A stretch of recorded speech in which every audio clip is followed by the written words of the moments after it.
Hello, everyone. I'm Kimberly Guilfoyle, along with Juan Williams, Brian Kilmeade, Dana Perino, and Greg Gutfeld. It's 5 o'clock in New York City, and this is The Five.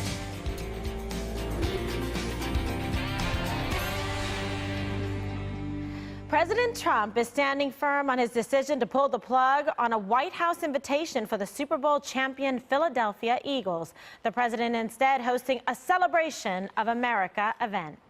We love our country, we respect our flag, and we always proudly stand for the national anthem. It's about time that we understood. We stand to honor our military and to honor our country and to remember the fallen heroes who never made it back home. After his city's team was disinvited, Philadelphia Mayor Jim Kenney slammed the president as, quote, not a true patriot, and launched a new personal attack. The guy is just a scary guy, and I don't know. Hopefully, by the time he's gone, we can recover from this mess.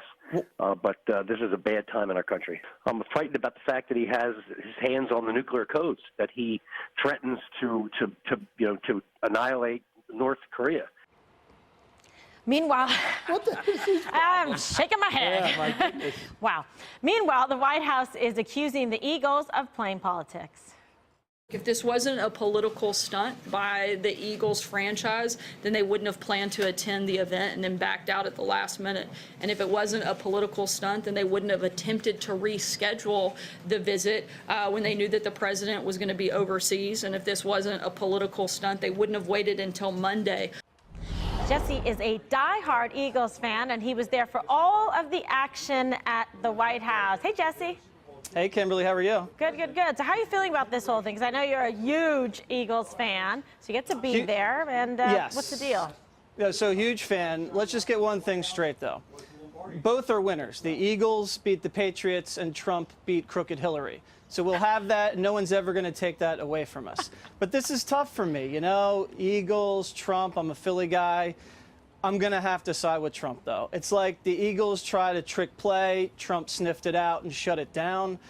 I don't like how they played the gamesmanship with the guest list. They started with 60, and then 24 hours before, it was less than 10. It was like an owner, an assistant coach, and a mascot. I mean, come on. And then you have the mayor coming in. He doesn't speak for the Philadelphia Eagles. He sounds like Joy Behar. The guy's a joke. What mess is this country in? It's record unemployment. I don't know what this guy's talking about. So he kind of compounded the error. But everybody was happy to be there. They didn't see the Eagles. They saw me. I was kind of the consolation prize. Oh my God. Although one person thought I was Ted Mosby. I don't really know who that is. And another person thought I was Tucker Carlson. Wow. So you're just really winning over there, huh? Yeah, it's a big day. All right, big day, huge day for Jesse. Okay, well, that's fine at least. All right, so Brian, you want to chime in? You got some stuff for Jess? Jesse, so for you to if we understand this correctly, the Eagles didn't show up. At first, they made it clear earlier, late last week, they were going to show up. So They actually tried to trump Trump. And when Trump pulled the rug out from them, then the attacks came. So who's the winner here? I don't get it. Well, like I said, they're both winners. The Eagles still have the trophy. That's never going to change. And Trump does what he does. You know, he did the Singapore dance with Little Rocket Man, canceling the meeting and then bringing it back on.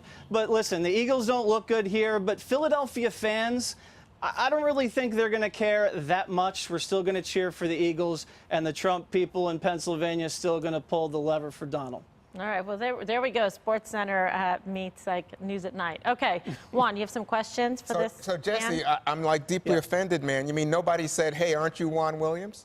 No, Juan, that did not Jesse, happen. you know I'm pulling your leg. Hey, you know, I thought Trump, though, had a big win on this subject last week when the NFL owners said they were setting new rules for this coming season that would require the players to either stand for the anthem if they're on the field or remain in the locker room. But then this morning he's tweeting out, hey, no escape to the locker room. And I'm thinking, you know, the owners aren't even escaping here. Trump is bullying both the players and the owners. Am I wrong?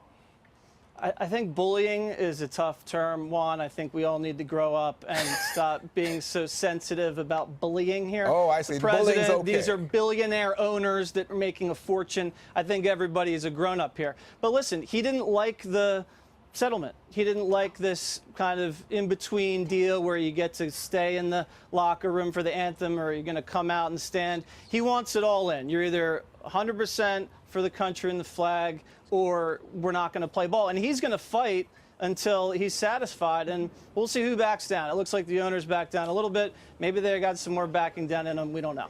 All right. Hey, Jesse, so any more highlights from the day? Well, I'm a little nervous because when I was trying to talk to the president when he was leaving, I didn't get a chance to, but I lost my dad for a second, who I brought, and I caught back up with him, and I said, Dad, where were you? And he goes, I just did an interview with ABC.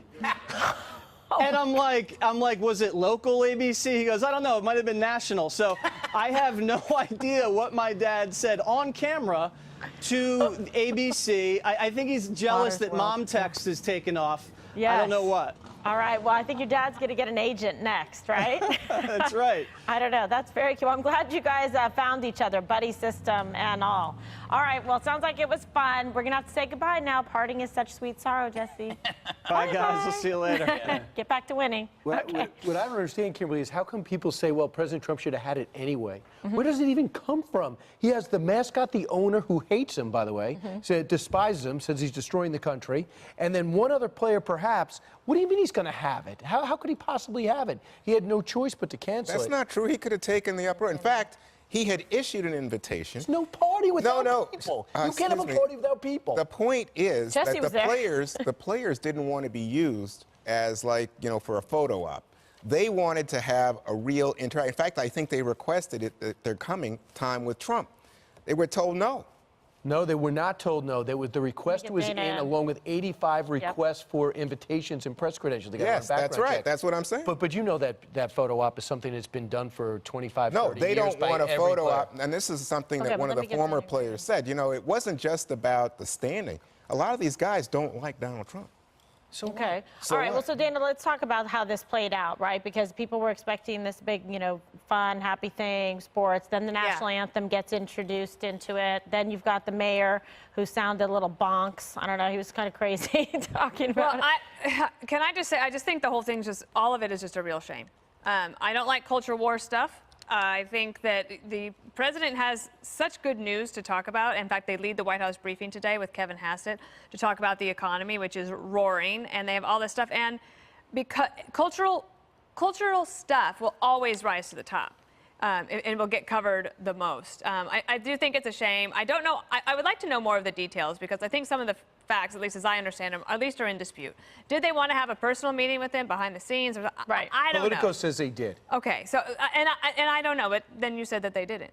No, they requested They it. requested it and were denied. Along with the credentials. I don't know that they were denied. I did not hear it was denied. I don't know. I just think that it's a shame, but it is possible that maybe one of the best things to do is just to stop having teams come to the White House. And focus on the people's business. All right. So, Greg, where do you fall down on this? I don't give a toss about these players, okay? I'm only here to talk about it because we have to talk about it. The economy is good. There's low unemployment. Terror. Right. Where is ISIS right now? North Korea is at the table. We have Iran on watch, right? We have, like you said, so much good news that I really don't care that these players are upset or they're offended. I don't care. They are millionaires. The owners are billionaires. You know what? Maybe what I would like to see Trump do is maybe do a big drilling initiative to deal with the gas prices. That would be good. But the media has really carried the water on this and made this a terrible story. They claim that it's not directed at the anthem, which goes against our eyes. When you watch a football game, you're watching it. You can say, no, it's about police brutality, but we are watching it happen during the anthem. And what you're saying is, well, the anthem is a political act. Standing for the anthem is a political act. If that's the case, then so was the 4th of July. So was the flag. That's garbage. Number one, it's just a symbol. That's all it is. No, number two, saying it's a free speech issue. It's only a free speech if it's pertaining to the government.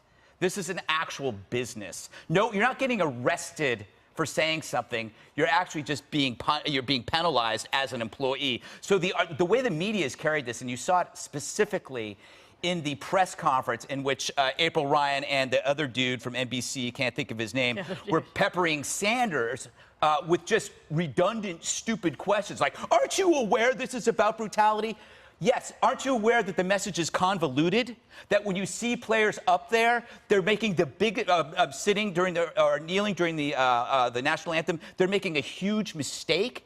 They're injecting politics into a non-political event. We talk about this every year. We talk about, the best way to ruin a Thanksgiving dinner is talk about politics. So, but somehow it's different at a sporting event. You can come in and inject politics. No, you inject politics at an appropriate venue. You pay the price. People don't want to hear it. We're so over this. No, move on. Let me tell you something, how important this is. This is about Trump I've been over it for a while. Playing culture wars, as Dana said. But I think it's particularly dangerous because I think it tears at the fabric of our society. I agree. With regard to race. Absolutely. And I because think you see everything through the prism of race. I do not, but I'm telling you, in this case, I don't have any doubt about the color of the majority of the players or the players who are the ones who've been kneeling and raising a fist to protest police brutality. All right. And I think it's their legitimate, you said, it's not a free speech issue. Or it's not a patriot. Let me just explain to you that, in fact, the rolling out of the flag and the anthem and with the players on the sidelines is a new reality. It used to be that they were always in the locker room during the playing of the national anthem. Now they're on the sidelines. And in recent years, there has been an explosion of big flags, flyovers, expressions of why? Because in so many cases, in fact, what you see is that the NFL was charging the military. It wasn't genuine. We're veering off to another area. No. I want to agree with you, Juan. Greg says, what's politics in sports? Politics in sports is important in America today. I want to agree with them on this. There are issues with the criminal justice system, but this specific debate, did absolutely nothing to help the dialogue. Instead, it created two separate teams, pro-anthem, anti-anthem. You could say, no, that's not what it's about. But when your eyes look at something and you see it happening, that's visuals are the most persuadable thing, and people see that. It did nothing for the, quote, dialogue. All it did was alienate sporting fans. And to another point, if you believe that standing for the anthem or the flag is a political event, that's on you for being political. No, I stand for the anthem myself, but I'm just telling you that what you've got here is a situation where Donald Trump has found a way to stir his base. His base is saying, he started this. Because this has nothing to do with the national anthem, nothing to do with the flag, nothing to do with love of our troops, because even the NFL Players Association today, Kimberly, put out a statement that says, we love our troops, we love our country, we love our flag. Why did they have to do that? Why did they have to do that? Because the message was convoluted. Wait a second, Brian says, stand up in front of a police station. But you don't like law enforcement. No, who said that? Because they're standing up against what they say is police brutality. Correct. In the minority community. In other words, bad cops, not good cops, Brian. Yeah, but they had to put that statement out because that's exactly how it was perceived as disrespectful to the to the troops, to the military, and to the country. It was pushed by Donald Trump to stir up his voters. He wasn't the one taking a knee. He wasn't president when Kaepernick first sat down. That started. No, he has picked up on it since he's been president. Because it bothers him. And I just say I can agree with both of you on this. Is that Donald Trump? No, I can agree. Well, Kimberly, it's a Trump tie, everybody. Kimberly will fight you on that. But here's the thing: the president should, if he wants to talk about the economy, he can lay out when he wants to. He has not taken on Kim. He's not taken on Lavrov. If he wanted to talk about the economy, he just wouldn't tweet about this. He wants this fight. Yes, he does. Wants this fight. He wants to tell black people to shut up. And Stephen A. Smith, of all people, wants to tell black people to shut up. I don't think that. I think that's exactly right. Do you really don't talk about racial injustice, black folks. He's just pro-America. That's never been discussed. And look at the record unemployment among blacks and minorities and women right now. So, yes, that's somebody who really wants to tell black people to shut up. You don't want to talk about black unemployment. Because you have arguments like that, Kimberly, that, when you look at the facts, you say, he's not saying anything to tell. Oh, my gosh. This is just ridiculous. One of his biggest critics is Chris Long, Howie Long's son. Absolutely. What color is he? Well, I'm just telling you, Steve Kerr also, the white coach guy. of the Warriors, the same does that thing. mean he doesn't like white people? No, this is not about the flag. He is using this to attack a minority group that's not among his supporters. No, but he's using this as an opportunity to attack the president, to try to call him racist, to say that he's against black people when there is no evidence to suggest that The NFL is whatsoever. one of the most inclusive workplaces in America. But now, as a result of Trump's interference, it's absolutely corroded the relationship between the owners. So blacks are leaving the NFL in droves? If they did, boy, that would be something, wouldn't it?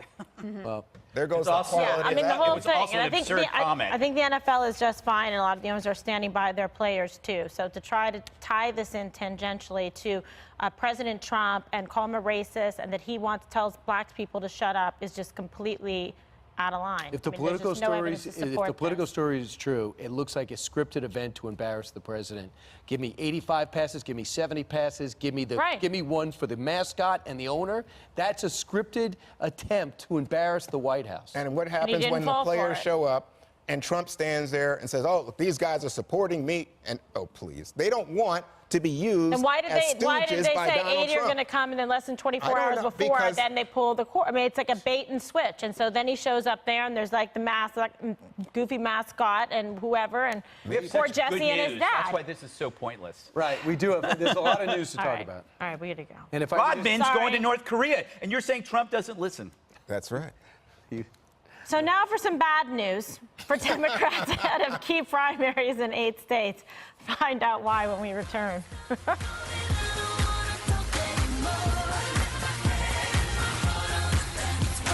When, baby, without warning, I was doing all right, but just your side had 8 states today. Just 5 months before November's midterms, a new poll reveals voters in competitive battleground districts don't have a clear idea of who leads the Democratic Party. 45% of midterm voters say Democrats are leaderless. MSNBC's Chris Matthews has a theory on what might be causing the party's problem. There's too many elitisms. There's so much elitism in the Democratic Party. It's so outrageous. By the way, I'm rooting against them. Even though I may agree with their policies, I think there's a party attitude of elitism, and I think they got to get over it. And it's too much talking to fundraisers, because the people they talk to on these kind of shows are really the people they want the money from, and they're the elite. Understandable after a party loses a general election for the presidency that they are leaderless for a while until there's a primary. But Greg, do you think that Chris Matthews thought that the Democrats had an elitism problem when Barack Obama was president? No, and that's the funniest thing, because if you look at what President Obama said to Ben Rhodes in that interview we talked about, when he says, America just wasn't ready for me. So if you want to talk about elitism, that's, Obama. I mean, remember, for the Democrats, America is the fallen and they are the angels. Everybody else is flawed. And I think it's really hard to be a blue-collar Democrat these days, because as a Democrat, you have to be up on every nuance of gender and racial politics. You have to know the 50 pronouns. You have to know that every type of gender designation. You have to have every nuance of cultural appropriation in your head. And the only way to do that is to be an elitist campus cultist. And that, you can't be a plumber. You can't be an electrician. You can't be a carpenter and know all that stuff. You just got to be a campus activist. That's a really small population. Voters who said the Democratic Party does not have a leader could not agree on who it was. Brian, Chuck Schumer got 16% of the vote, Nancy Pelosi 15%, Bernie Sanders 13%. Hillary Clinton still pulling strong with a 7%. And right, you just got to ask yourself, who is the forget the person, what's the prototype that's going to get me the House and the Senate? So then you find the prototype and who has those legitimate attributes, and then run to them. Senator Schumer, a guy from Brooklyn, I'm not necessarily saying it. Nancy Pelosi from the West Coast, I wouldn't say that's your ticket to success. Right. And Bernie Sanders must scare the heck out of most Democrats, because he's not even a Democrat, and he's a self-avowed socialist. So the question is, what does the Democrat look like? What are his attributes? Well, and one of the things that today, there's several states, there's 8 states. One of them is Iowa, Juan. And what I learned today is that the Democrat that's likely to win the primary today in Iowa is not like either Bernie Sanders or Hillary Clinton. They're maybe just trying to shed that altogether and start anew? Well, I think you got a lot of people. I mean, go back to what happened with Connor Lamb, or go back to Doug Jones in Alabama. I don't think you'd say any of them, although they're successful and ran as Democrats in states that were dominated by Donald Trump, or districts that were dominated by Donald Trump. These are folks who won. And so I think you're looking for new models. The thing that comes to my mind, you look back to, let's say, the last time we had a first-term president going into midterms, that's Barack Obama in 2010. Now, there was a terrible, large red wave that swept over at that time. Terrible from my perspective, but I think that it was a great from your perspective. But I'm just saying there was a big wave. And what we're seeing now is I don't think that you would have said back then, who is the GOP leader, and had an answer. No, you didn't. That's why I say it's right. quite natural. So I think that when you bring that up now, people are saying, well, so is it Schumer, Pelosi, Yep, Bernie? We don't know. We're but I don't 153 think days to the midterms, and then we're off to the races. Correct. I think that's the key point. And I think that when you look at, like today in the first segment, we're talking about the NFL players kneeling, or we could talk about yesterday immigration. These are issues that gin up your voters. And the key issue becomes which side's voters are more enthusiastic about turning out, because turnout is the key in midterms. And in that 2010 race, Republicans were really sped up about Obamacare. In this case, you have Democrats who have a tremendous advantage in terms of voter enthusiasm. And guess what? It's about the actual man who this midterm is going to be about. It's a referendum on Donald Trump. All right. So California is the other big state, Kimberly, today. You know a little bit about what's going on out there with this election. One thing that surprised me is that on the table in California, one of the questions is going to be expanding Medicaid to illegal immigrants for adults up to age 26. Previously, it was just for up to people who are age 19, but now California has this on the table, and it is becoming quite a liberal state. And there's a big primary, big governor's race out there. What do you think? Yeah. Look, I mean, I think that's just going too far. You know, I mean, they have no common sense, it seems, now in government in California, because they want to hand everything out, pay for everything. They're having major financial and economic problems. How are they going to be able to sustain this? This is not a workable framework. They do not have the means to be able to pay for all this, yet they continue to flagrantly violate and, you know, basically just turn a blind eye to the law, whether it's in sanctuary cities or now just giving free stuff away. It's becoming a completely like a socialist state and being mismanaged, and it seems they're trying to attack an even more liberal direction, and we'll see where this goes, but from the looks of it, it's going to continue in that way. It is. All right, well, we'll keep an eye on it. We'll have results tomorrow. President Trump outraged over delays in the DOJ Inspector General's report on the Clinton email probe. That's next. Never gonna slow down. We were shining like lighters in the dark in the middle of President Trump blasting another delay in the release of the Justice Department Inspector General's report on the Clinton email investigation. The president tweeting this morning, quote, "What's taking so long with the Inspector General's report on crooked Hillary and slippery James Comey? Numerous delays. Hope report is not being changed and made weaker. There are so many horrible things to tell. The public has the right to know transparency." What do you say, Greg? Oh, don't come to me. I feel like we're at a casino, and one side is betting on red, which is the Hillary scandal.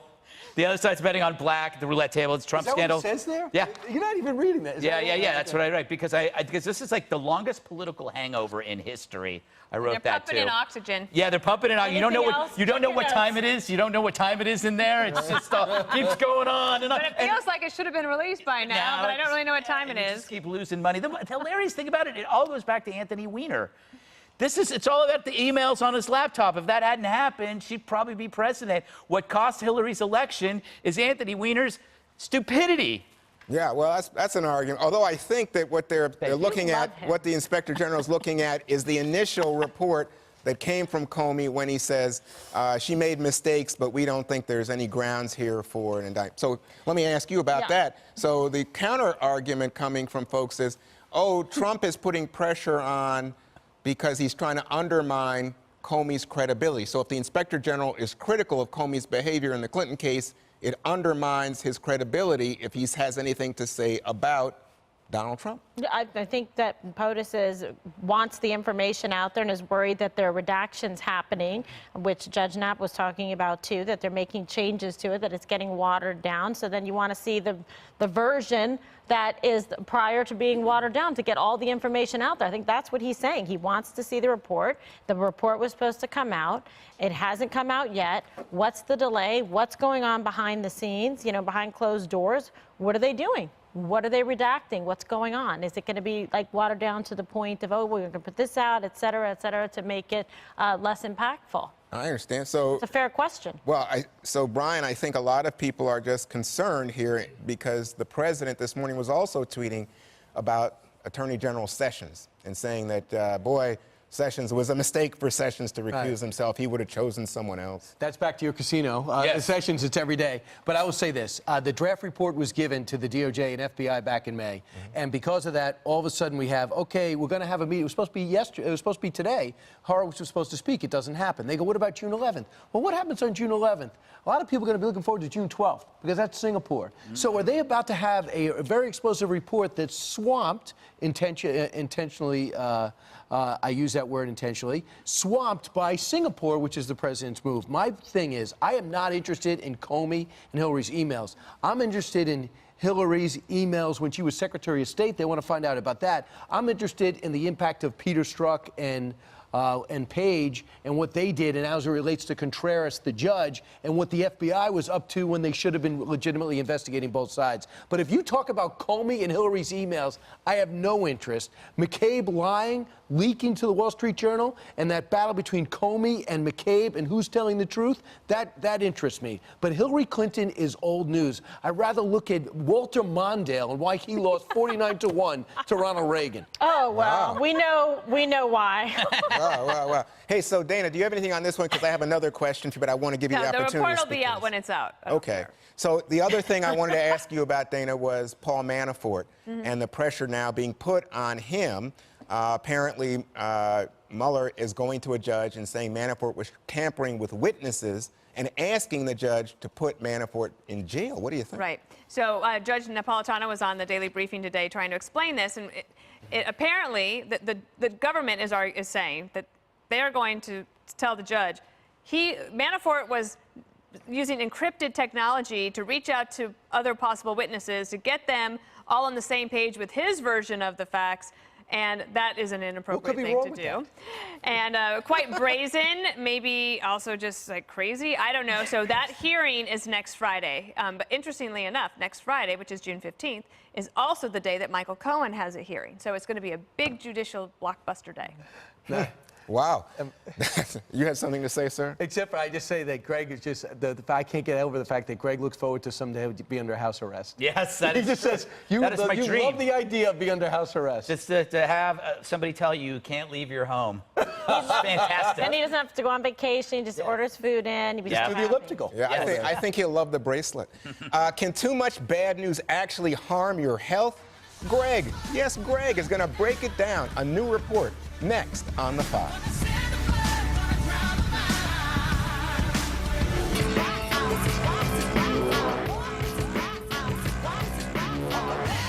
All right. According to a new CNN article, too much bad news can make you sick. Well, they are the experts. They point to social media, new technology, 24-hour news, which allows you to experience depressing stuff you never would have decades ago. Wow, who could be responsible for this? A murder in one state, a train crash in another, a wildfire here, a flood there. They all come at you at once. It overwhelms you. Then comes disaster fatigue, numbing you to tragedy. So how does this make you sick? The article never shows any statistics about that. It's all hypothetical, no evidence. Maybe that could be the problem, CNN. Here's my theory. It's not bad news at all that makes you sick. It's the you are bad news. Yeah. When every story paints you as the villain, which happens daily. Let me show you. Here is bad news. Polar bears are disappearing. Here is you are bad news. It's because you mistreat the planet. Here is bad news. Illegal immigration is up. Here is you are bad news. If that bugs you, you must be a bigot. Here is bad news. Police shoot a minority. Here is you are bad news because America, you are racist. So how healthy is it to be told hourly that you're heartless, racist, and killing the earth? That's most news, except here, because we know that you're a good person. But you'll get it at other places. The Democrat Party, too. CNN is their megaphone. They have the same message. You're bad. Everything is viewed through the same filter born from the campus, which now infects news and entertainment. And it creates only one conclusion. You are the oppressor. You are guilty. If that doesn't make you sick, it should. So you know what I love, Dana? CNN had another article right after that. And it was about how amazing America is right now. You got a great economy, North Korea, low unemployment. Why are people so sad? That was an actual article that ran after this one. Why are people so stressed out? CNN is they have no self-awareness. Well, also you do wonder about whether people, because actually the polling doesn't even bear that out, right? Yeah. Because if you ask people, do you think America is moving in the right direction? Are you optimistic about the future? All of those numbers are headed in a positive direction. So it might just be that the people that are writing the headlines, that the people in their peer group and the people that they're friends with, they're miserable. It's confirmation bias, Kimberly. You won't find that at Fox News because we appreciate the viewer. We don't believe America is inherently evil like those other jerk faces at the other cable networks. Screw them. Because we're too busy being happy and winning, right? That's the thing. But it's such a good point. People go, oh, I don't want to watch the news. It's too depressing, too upsetting, because you get personally blamed, like it relates to you, that America's a bad place, that Americans are racist, that Americans are only concerned about themselves. But when you look at the real facts about what's going on, we are one of the most generous countries, if not the most generous country in terms of helping out other countries. We have great record low unemployment numbers now. People are back at work. They're able to provide for their families. You see the numbers up with women, with minorities, African American community. We are trying to do even more to improve people's lives. These are all the positive good news stories, like Dana's book, and the good news is, right, that people want to hear that and hear about the wins and not constantly be made to feel bad about themselves with slumped shoulders because somehow you've done something to be a plight on the rest of the world and you're destroying the environment and the rest of the world while you're at it. Yeah. One, I will say that they touched on something that we talk about here, that technology and cable takes every story and makes it national. So we think that all this stuff is happening right now. Well, I thought your point was well taken, though. They have no statistical basis. But I must say, I think that point that you're now making about, every earthquake, every murder is a national story is also true, and it affects you. So a lot of people do what Kimberly was describing, which they say to me, I don't watch news as much as I used to. Because, one, they think it's, especially in our audience, that it's all anti-Trump stuff that's coming. They don't want to hear that. But secondly, a lot of it's just depressing news. There's all, my love is every station does breaking news, breaking news. Yes. What is this breaking news? I don't know. Well, okay, but if it catches your eyeballs, your ears, it's almost like an involuntary response. Your head swings to the TV. But I will say this, I find it odd coming from Mr. I hate these people that you're saying that, in fact, we are the love boat right here at Fox News. That is true. I am a hypocrite. He got me there. Brian, do you have an opinion? You do a news program as well. I believe it's in the mornings. Is it a local program? And of course it's going to be national. I believe it's most cable systems. Yes. It's a delightful show. You have cooking segments. Right. Pets. Cooking with friends. And we used to have Pet of the Day. I know that. But then we got too many. The ratings got too high. It depressed the rest of the company. So then Ducey ate that dog. 65% one time. It was not like he does it every day. 65% say they follow the news most of the time. 68% say they're worn out by the news. And here's what I say. That's about right. When President Obama and President Bush was president, the one thing about Fox is we don't program the same story 1 hour. Look at how different this show is in all seriousness. Look how different our show is for 3 hours. There's not Trump is great, Obama's bad, Bush is great, Carter is fantastic. We change gears. If you look at the other channels, it's 45 minutes of how bad Trump is, and then 15 minutes on how I wish Oprah was president. So that, to me, it shows a program. If you watch here, people are happier. I would like to see CNN do a study on why Fox viewers are so much happier. Because we have a diversity of views. It allows you to get information and make your own opinion, as rather will show you how to why you should feel bad. I think they should call that the Stelter effect. But I don't even when you know feel bad watching Hall the news. monitor. The nation's hall monitor. Brian, The problem with CNN, I know we got to go, is that they'll take one event and make it the rule, not the exception, with everything. A liberal professor thinks students as young as 5 should undergo toxic masculinity training. Brian's got that. Yes.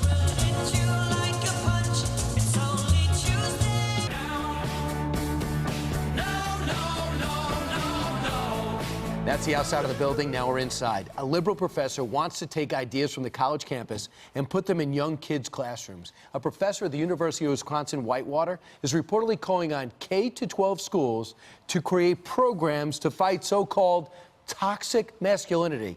The goal is to bring about cultural change and redefine what it means to be a male, because men are ruining the world. For more, here's a man that's ruining the world himself, Greg Gutfeld. Greg, now they're bringing it to high schools, which is at the Duke campus. Men, they want to get rid of the so-called rape culture, the culture of sexism, and other men stuff. The whole point of this, when people are targeting people at a young age, it's because they realize they need to brainwash them because the ideas won't stick when you're an adult. This is a contagion from the campus to indoctrinate children into what I call a cult of shame. So by the time they reach puberty, or before they become practical, contributing adults in society, you have to get them to believe that they are the oppressor and that they are guilty of the sins of the past, because it's a postmodern virus that is designed to undermine America and turn it into a progressive. Men are the problem. What? Men are the problem. Say men are the problems. They can't achieve. It's over for capitalism, and the country goes down the tubes. Hey, Juan, it really started in Duke in 2016, a 9-week course. Should we teach young kids how not to be a man? I don't think that's it. I think, in fact, you look at our culture today, a lot of the things that are celebrated, from guns to dominating women and mama's babies and all that. What? I see movies, I hear music. I don't have to try, Brian. It's out there in the culture. Yeah, a lot of that. Okay. No, there's a lot of that in the movies. I mean, and it goes way back to John Wayne thing. I think, and I hate to say it, but I think there's a lot of porn for young guys, and it's just not good. Well, I agree with you on that, but I think this is different. We had three men talk real quick, Kimberly. You say John Wayne and porn and what? I don't know. I think that, let people be themselves. I don't think you should try to, change someone. You have a son? Yeah. I mean, I wouldn't want him to participate in this. I mean, it's up for parents to raise, their children well and to be respectful to women, et cetera. But I don't know with this training. It's like assuming bad things already in a child. It's Dana, not do you nice. see merit in this? No, I see a political backlash coming for this, and I think it's going to be actually bipartisan. It will be a backlash against this type of teaching. I would love to see that bipartisan. This way you can't have an enemies list. When we come back, unless you have a different rundown, one more thing is next.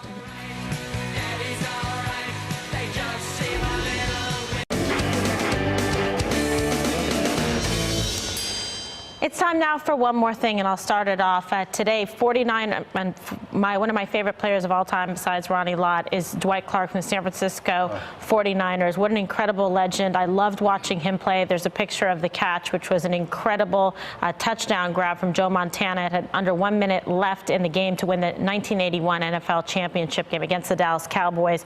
He was truly a legend, an incredible inspiration.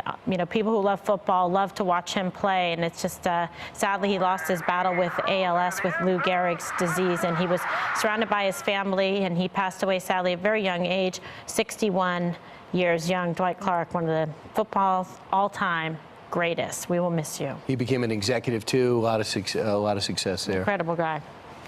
Indeed. All right, Dana. Okay, my turn. Well, do you love a road trip? I love a road trip, and I like to give advice about road trips. Take a look at Alexandra Graythen. She was going to go on a road trip with her friends. She's from the University of Wisconsin, Eau Claire, excuse me, University of Wisconsin, Eau Claire. Alexandra Graythen tweeted this: 6 months ago, I asked Dana Perino for advice for a good road trip. Today, we're halfway through that road trip and haven't killed each other yet. She heard it on the podcast. She has all my notes. Kimberly, you'll like this. Like and she hand wrote down all the notes. One of them was know when to talk and know when to shut up. That's a good one. Wow. Also, you have to have a good array of snacks, beef jerky, Starburst, Swedish fish, things like that. Don't be a backseat driver. Well, they made it to Carolina, and they were very excited about that, her and all of her friends. So Very congratulations, and have fun on your road trip. And that's when you brought all those delicious snacks on our bus tour. True. Oh, my goodness. True, Those I little did. salami things were Another just reason to get your fabulous. podcast. Yeah. Exactly. You learned a lot of things on there. Right, It could help you, Wednesday. Brian, change your life. I hope so. Okay, Greg, no hope for you, but please go. Let us move on to something important. Greg's new inventions. You know I love a new invention. And one thing I hate is having to carry around my bowl when I'm looking for some water to lap up. Leave it to Captain Fluffy's, who has invented the cone bowl, and where you can go to any faucet and the water drops into your cone and you can just turn it into your very own bowl. Captain Fluffy's is so inventive and smart. Probably just got neutered earlier, but you know what? Making lemonade out of lemons. That's what Captain All Fluffy's sorts of is good known news for. out there. There is good news. If you just Great look for time it. to be alive. Cats making bowls, America. Cats making bowls. Just when you thought he couldn't Very get any uplifting. weirder. All right, Juan, what do you have for us? So do you guys remember that famous sportscasters called Do You Believe in Miracles? Well, look at this play. Take a look. She just lays down a sack. And a diving catch by Warren for the double play. Double play. That's Florida Seminoles third base woman, Jessie Warren. She hit a home run in the previous game to defeat UCLA and get her team to the national championship. Sick. And in the first game last night, she made that amazing catch, double play, preserving Florida's one-run lead over Washington. Good for her. FSU won the game. Game 2's tonight. So let's see if more miracles are on the way. That's amazing. I love playing softball. It's like so fun. It's an issue that concerns just about everyone. Screen time, looking at your phones. How many times do you do it? Not only are you concerned about that, your family, your friends, but so is Tim Cook of Apple. Apple has come up with iOS 12 that'll be able to monitor your screen time. And by the way, Tim Cook was shocked. He said, when I began to get the data, I found I was spending a lot more time than I should, and a number of times I picked up the phone were too many. There's an addiction out there. It's the thing that they created 10 years ago. It's changed the way we interact, and this is the beginning of weaning ourselves off. Soon we'll be back to flip phones, and then regular phones, no more cordless phones. We'll be back to writing long letters. My God, you're really missing your calling on like QVC or something. Yeah. I like your tie. Exactly. Thank you. You All didn't right. like it in the Oh, video now show. you're I won you complimenting over. him just because the time's getting over. Okay, Central DVR has never missed an episode of the 5 special.